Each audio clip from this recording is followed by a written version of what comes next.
Before listening to this video, I kindly request you to read this particular question, and please don't expect that you will get the same points while writing this question or while framing the answer for this particular question in your first attempt.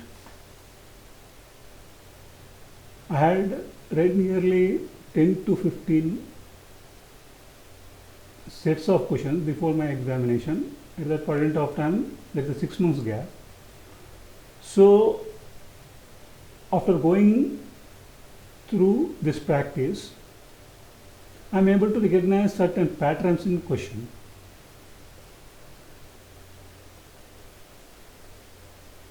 If you look at the question here, the return of capital is the company's main performance measure. The main objective is to maximize shareholders' wealth. There is no link between these two. This is something that appears quite frequently in SEC exams, especially in the P5. I will give you so many examples that if you repeat at least 5 to 6 papers, you will see this pattern emerging. Examiner will always give this point. The objective is to maximize shareholders' wealth, and he will always say that the performance measure has been used is either return on capital employed or return on investment, something like that.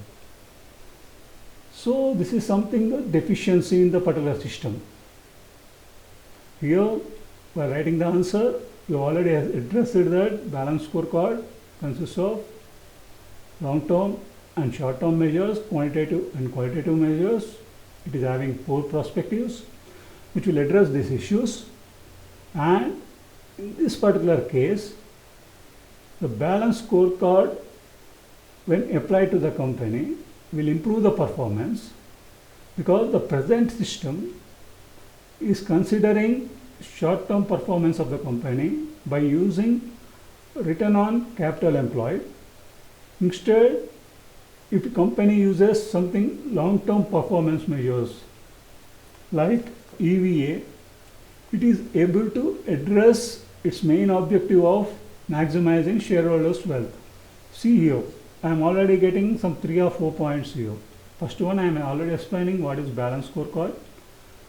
Second thing, I already addressing about the concerned weakness of the particular system, especially the financial perspective of the system, and I am also giving how it will be improved by giving any one additional measure, that means like EVA.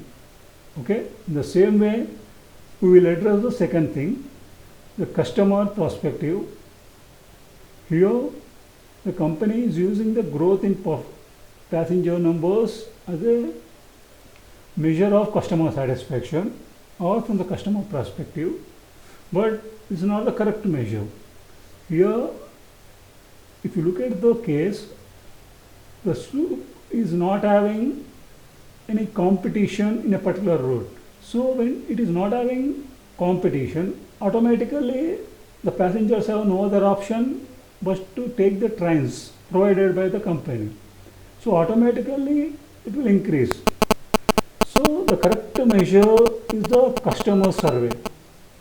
This is also something, the point go on repeating if you see some other performance related questions. But the main problem with the customer satisfaction is that it is a subjective.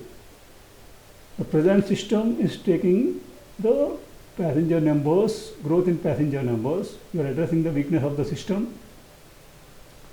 Second, you are providing one suggestion. The suggestion is that customer survey,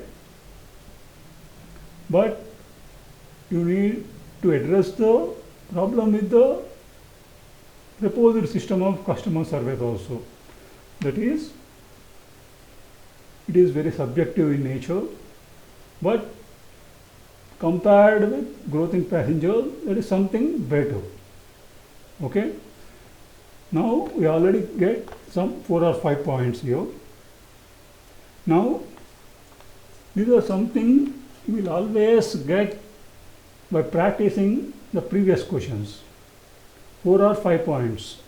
You will always score 5 to 6 marks for that. Now we will go something deeper.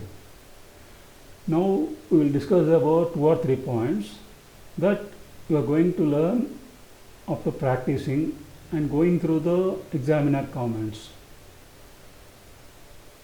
Whenever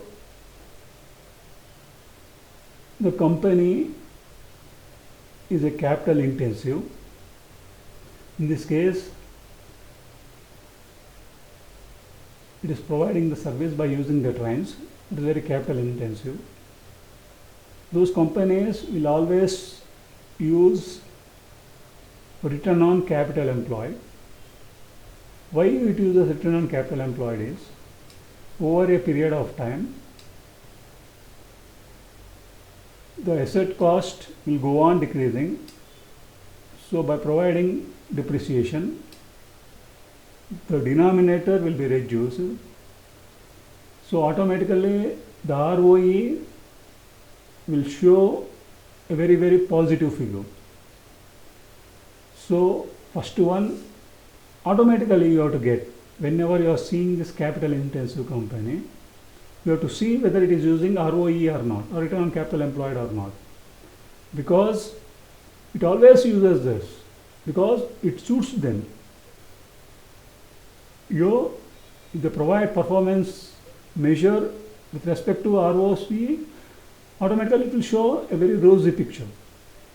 So this is something you have to remember, whether it is a capital intensive or this, something you will acquire after going through 4 or 5 papers. Okay. Second thing, whenever it is using ROC, whenever it is using very old equipment, automatically the maintenance will be more. So the cost of maintenance should somewhere reflect in the performance measures. Here in this case, the company is not showing anything particular to the maintenance charges or breakdown charges. So you can give that as an additional information, as an additional performance measure. And one more thing is that whenever there's maintenance is more, automatically it will affect the customer satisfaction. There will be more breakdowns. Okay, this is something which needs to be provided in the answer somewhere. And one more important point, in this particular case, many passengers choose train travel because they see it as a less harmful to environment than other forms of transport. And there is something point given here. This fleet of diesel powered trains and its rivals are using electrical trains.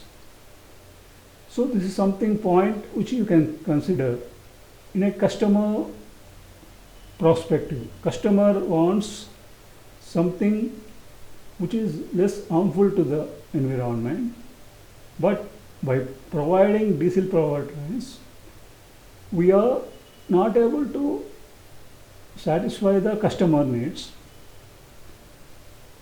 and they may shift to competitors in future because they are providing the electrical trains.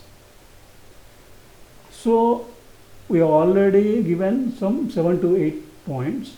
So you may almost score some 7 to 8 marks here. So if you look at the examiner answer and his marking scheme, you may get some 2 or 3 points which you can note.